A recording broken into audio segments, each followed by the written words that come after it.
Traders Okana here. I'm going to show you how to draw support and resistance lines by placing horizontal lines on your chart. So I have a clean chart of USD JPY in this example.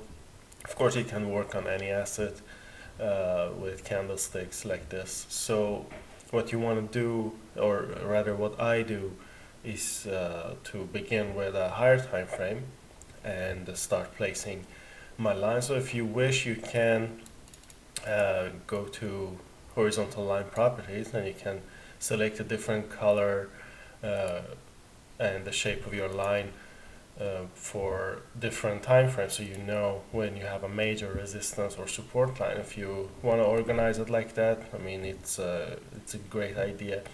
So what you want to do is to look back in history and start placing your lines where you see there was a resistance or a support. Now, there are two rules that I think of before placing my line, and that is the number of candlesticks that touch that area, kind of like statistics.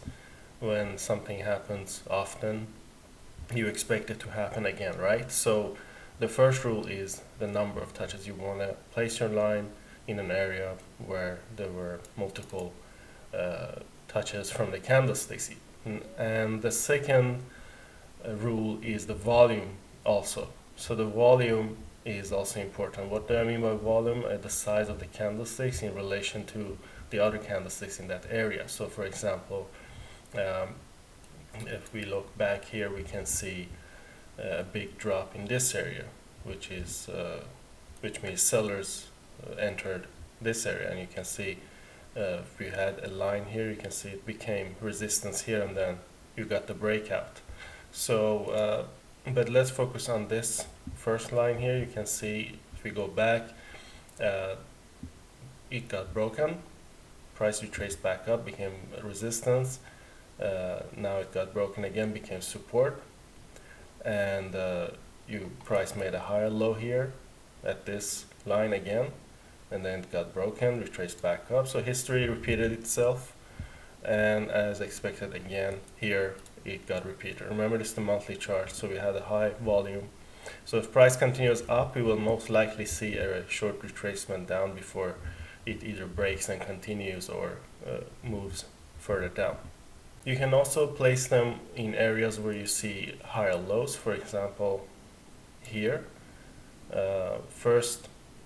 what you can see first is a resistance here, and then you have a resistance here as well, and then the breakout candle, and then price retraced back down but held this level which it broke from earlier.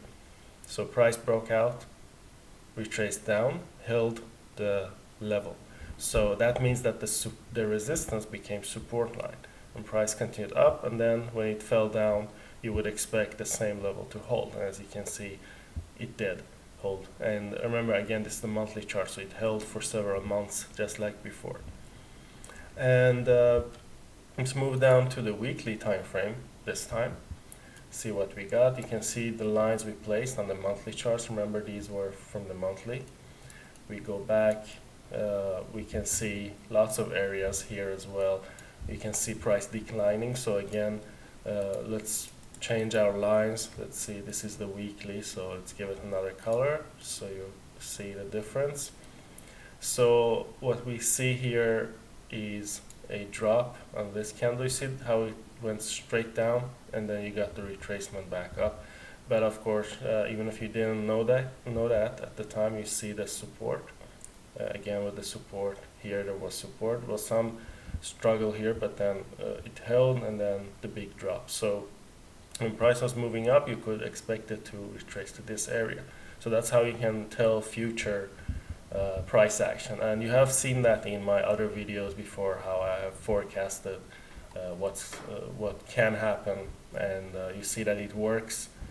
Even though we are relying on past history, we can see that future history can be foreseen with a high probability using price action like this.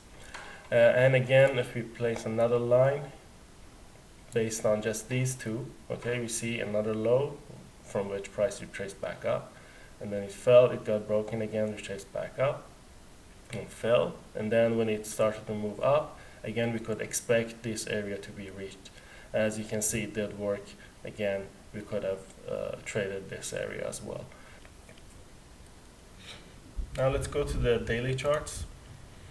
Again, you can see support and resistance in this area as well. As you can see, the lines get closer to the price as we move down the time frames. You see the monthly areas are far away from the price, even the weekly support resistance lines. But let's choose another color for the daily charts, and if we would put our first line here based on this retracement and the drop, and then we have a big volume after this big breakout candle and the support here. Again, the retracement, we have some retracement. Again, you can see the mix of candle wicks and candle bodies as we adjust our line. And then the recent price that I adjust my lines to, these two lines. These three candlesticks. You can see here it's a body, only candle bodies, but here is a candle wick, and here is a mix. So remember that.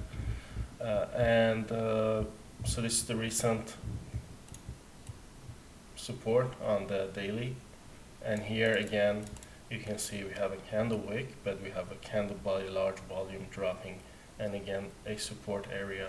So this could be the next target. If USD JPY moves up, we will see if it gets broken this time or not. So you can trade in the direction when price starts to move up towards this target. And that's how you do it. You can do this on the lower time frames as well. If you want more info, I have some more videos, longer videos, even a recorded webinar about support and resistance, about how I do it, how I enter. If it's still not enough, you can come to the Skype group and learn more at communitraders-live.